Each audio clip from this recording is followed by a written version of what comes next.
ஆண்டாளும் அமுதத்தமிழும். இன்றைக்கு நாம் பார்க்க போகிற பாசுரம், நந்தகோபன் வீட்டுக்கு வந்து நந்தகோபனை, யசோதையை, பலராமனை, கிருஷ்ணனை அழைக்கிற பாசுரம். அம்பரமே தண்ணீரே சோரே அறம் செய்யும் நந்தகோபாலா, எம்பெருமான் நந்தகோபாலா எழுந்திராய். அதுக்கப்புறம் யசோதையை கூப்பிட்டார்கள். கொம்பனார்க்கெல்லாம் கொழுந்தே குலவிளக்கே எம்பெருமாட்டி யசோதாய் அறிவுராய். அங்க நந்தகோபனை எழுந்திராய்னு சொல்லிட்டு இங்க அறிவுராய். ஏன் அப்படின்னா, என்ன இருந்தாலும் நந்தகோபன்கிட்ட சொன்னா சரி எழுந்திருக்கிறேன் பெண்களே அப்படின்னு தான் சொல்லியிருப்பார். ஆனா யசோதை என்ன இருந்தாலும் நீ பெண் இல்லையா, எங்க மனசுல இருக்கிற வருத்தம் உனக்குத்தானேமா பெரியும், அதனால அதை மனசுல நீ நினைச்சு பார்த்து எங்களுக்காக நீ எழுந்து கண்ணனிடத்தில் சொல்ல வேண்டும், அதனால அறிவுராய்.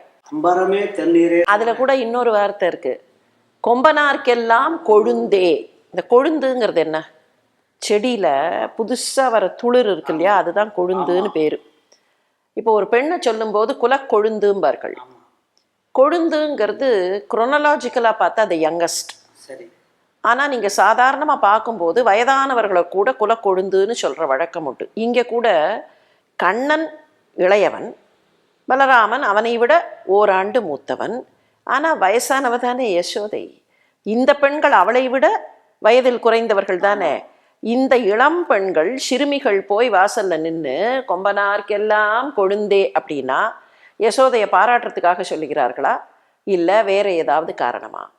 வெறும் வெற்று வாய்ச்சாலாக்கு இல்லை வாயால் சொல்கிற பாராட்டுக்கு யசோதையும் மயங்க போகிறதில்ல, ஆண்டாளை போன்றவர்களும் அந்த பாராட்டை சொல்ல போகிறதில்ல. அப்போ அந்த கொழுந்துங்கிறதுல என்ன இருக்குது அப்படின்னா, இந்த செடியில் இருக்கிற கொழுந்து இருக்கு இல்லையா, செடிக்கு ஏதாவது ஆபத்து வந்தால், அந்த செடிக்கு நீர் குறைந்தால் முதல்ல வாடுறது கொழுந்து தான். கொழுந்து தான் ஃபஸ்ட்டு வாடும்.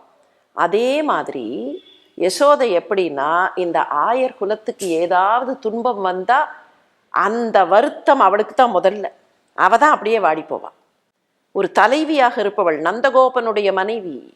நந்தகோபனுடைய மனைவியாக இருக்கிறவ she is in the leader's role. அந்த ஆயர்பாடி அந்த சமுதாயத்தையே தலைமை ஏற்று அழைத்து கொண்டு போக வேண்டிய ஒரு கடமை தான் நந்தகோபனுக்கும் நந்தகோபன் மனைவிக்கும்.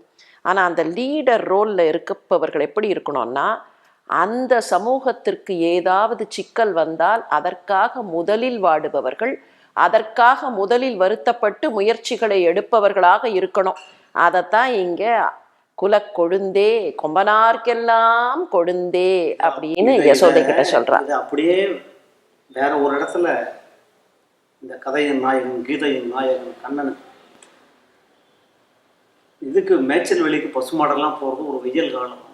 பசுமாடுக்கு அந்த வெயில் காடு கால் சூடு தாங்கலன்னா கண்ணனுடைய கால் குதிக்கும் அப்படின்ற மாதிரிலாம் உரையாசிரியர் இருக்காங்க. இதில் எடுக்கும்போதே அம்பாரமே தண்ணீரே சோறேன்னா சாந்தோக்கிய உபநடத்தில் ஒன்று இருக்குது. ஒருத்தன் சாப்பிடாம 15 நாள் வெறும் நீராகாரம் தண்ணீர் மட்டும் குடித்தா அவன் உயிர் வாழலான்னு. அதனால தான் முதல்ல சாப்பிடாம ஒருத்தன் உயிர் வாழ முடியும், ஆடை இல்லாமல் உயிர் வாழ முடியாது. முதல்ல அம்பாரமேன்னா உணவு, உடுக்க உடை, இருக்க இடம், அந்த சொல்கிறாங்க ஷெல்டர் எல்லாம் இன்றைக்கெல்லாம் பேசுகிறாங்கல்ல, எது முக்கியமாக மனிதர்களுக்கு தேவை எதுன்னு. அந்த மானத்தை மறைக்கிற ஆடையை முதல்ல அம்பாராமே. ரெண்டாவதாக சோரே சொல்ல, தண்ணீரே சோரே அரஞ்சையும். அந்த அந்த ஆர்டரை எப்படி அதுதான் அந்த ப்ராக்டிக்கல் லைஃப்பில் அதுதான் ஒரு பாசுரம். 30 பாசுரம், திருப்பாவை, ஆண்டாள், மார்கழி மாதம் இதோட முடியறதில்லை. நீங்கள் சொல்கிற மாதிரி மார்கழியோட இல்லை. அன்றைக்கி அழகாக சொன்னாங்க பேசும்போது இதுக்கு முன்னாடி. இது இந்த ஒரு மாசத்துல ட்ரைனிங்னு நினைங்க, எனக்கு நல்ல ஞாபகம் இருக்கு. இந்த அம்பரமே சோரை அரஞ்செய்யும் அப்படின்னா அறம்னா என்ன? ஒரு கஷ்டத்துல வரோம், ஒருத்தனுக்கு துணி கொடுக்குறோம், ஒரு சாப்பாடு கொடுக்குறோம், தவிச்சு வாய்க்கு தண்ணி கொடுக்குறோம், எல்லாத்தையும் ஒரு வார்த்தையில ஒரு வாழ்க்கையினுடைய யதார்த்தங்களையும் இந்த தர்மங்களையும் அந்த நியாயங்களையும் அறம்னா என்னன்றதுக்கும் எக்ஸ்பிளனேஷனும். இதுக்கு மேலெல்லாம் இது அழகியலா எளிமையா இதை போய் ஒருத்தர்கிட்ட பெருசாக போய் லண்டன் ஸ்கூல் ஆஃப் எக்கனாமிக்ஸில் படிக்கணும், ஒரு தமிழ் தெரிஞ்சதான் உட்காந்து ஒரு புக்கை படித்தான்னா அவனுக்கு எல்லாம் புரியும். அதுதான் ஆண்டாள், அதுதான் கிரேட். அம்பரமே தண்ணீரே சோரே அறம் செய்யும்னு சொல்லிட்டு அந்த அம்பரம்ங்கிற வார்த்தை பின்னாலையும் வரும். அம்பரம் ஊடு அறுத்து ஓங்கி உலகளந்த உம்பர் கோமானே.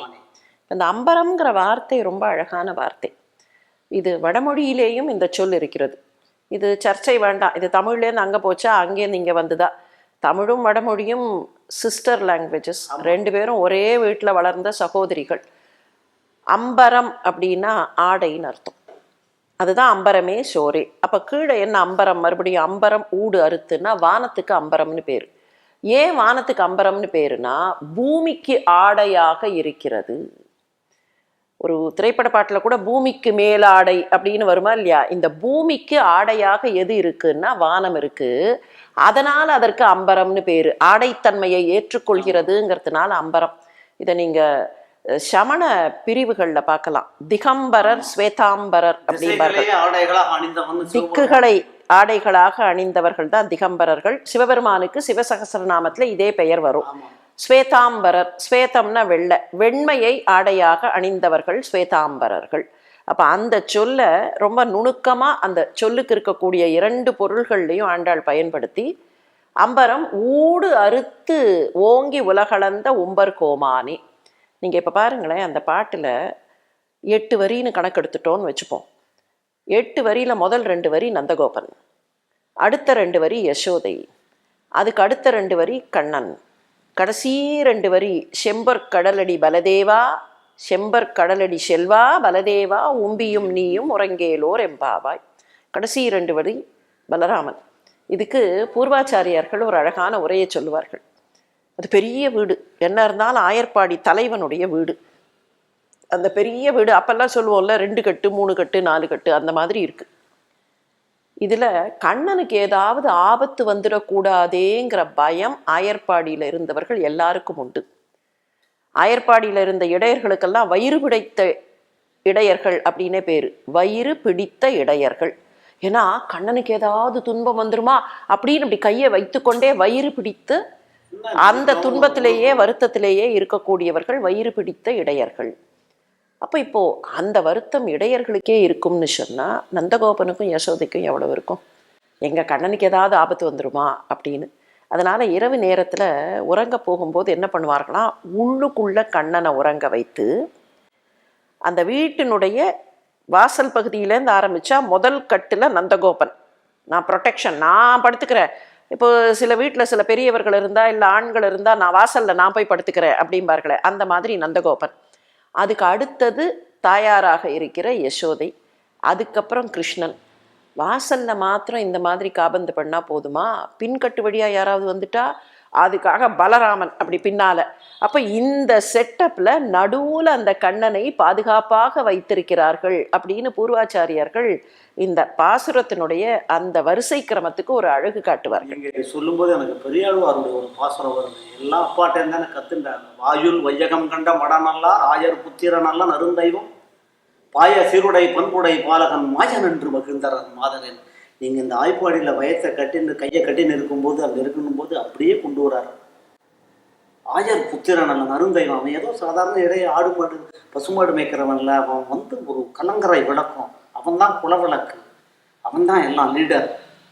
அதை சொல்கிறார். வாயுல் வையகம் கண்ட மடம் நல்லார். யசோதை இப்போ கோலம் வாசலில் பார்க்குறாள், 7 உலகம் தெரியறதா. அப்புறம் ஐயோ நம்ம கடவுள்னா இந்த பாவம் போய்டு, அவன் அம்மான்ற பாவம் போய்டும், பிள்ளைன்ற பாவம் போய்டுன்ட்டு அனஸ்தீசியா கொடுக்குற மாதிரி உடனே மாயத்தை ஏற்படுத்திடுறாங்க. அதனால தான் மாமாயம். வாயுல் வையகம் கண்ட மடம் நல்லார் ஆயர் புத்திர நல்லன் அருந்தைவம் பாய சீருடை பண்புடை பாலகம். அப்புறம் தான் ஒரு வார்த்தையை போட மாயன் என்று மகிழ்ந்தனர் மாதிரி. அதை நீங்கள் அழகா இப்போ சொன்னங்க. இதில் இந்த பாசுரத்திலேயே அம்பரம் ஊடு அறுத்து ஓங்கி உலகளந்த, அது ஏன் ஆண்டாள் அந்த மாதிரி சொன்னான்னு கொஞ்சம் நினச்சி பார்க்கணும். கண்ணன் தூங்குறான், தூங்குற கண்ணனை ஓங்கி உலகளந்தன்னு சொல்லிட்டு இருக்காளே அப்படின்னா, பெரியாழ்வார் சொன்னீர்களே, அவர் கூட அந்த தொட்டிலில் கிடக்கிற கண்ணன், குழந்தை கண்ணன் தொட்டிலில் கிடக்கிறான். குழந்தை தூங்கும்போது ஒரு கால் இப்படி இருக்குது, ஒரு கால் இப்படி இருக்குது. இந்த ஒரு கால் இப்படி தொட்டிலில் சைடில் அப்படி உதச்சிருக்கு, ஒரு கால் இப்படி நேரம் இருக்குது. பார்த்த பெரியாழ்வாருக்கு என்ன தோணித்து? வையம் அளந்தானே தாலேலோ, மாணிக்குரலனே தாலேலோ வையம் அளந்தான். அங்கே எங்கே வையம் அளந்தான்? அந்த காலை பார்த்தா அப்படித்தானே இருக்குது, மண்ணை அளந்து விண்ணை அளந்தா மாதிரி. இப்போ ஆண்டாள் அதையே இங்கே கொண்டு வந்தா. அம்பரம் ஊடு அறுத்து ஓங்கி உலகளந்த உம்பர் கோமானேன்னா, கிருஷ்ணா உனக்கு நடக்கிறது ஒரு பெரிய விஷயமா? ஒரு காலை இங்கே வச்சா ஒரு காலை எங்கேயோ வச்சு அன்னைக்கு நடந்தியே, எங்களுக்காக ஒரு 2 அடி 8 எடுத்து வச்சு இந்த வாசலுக்கு வரக்கூடாதா? அப்போ அவ்வளவு தூரத்துக்கு ஒன்னால் நடக்க முடிஞ்சுதே, நாங்கள் எங்களுக்காக கேட்குறோம், எங்களுக்காக ஒரு 2 அடி இல்லை ஒரு 10 அடி நடந்து வரக்கூடாதா அப்படின்னு ஒரு நைச்சிய பாவத்தில் ஆண்டாள் கேட்பதாக இருக்கிற பாசுரம். அமுதத் தமிழை எவ்வளவு சுவைத்தாலும் போராது போராது போராது தான் இல்லையா? நாளை தொடரலாம்.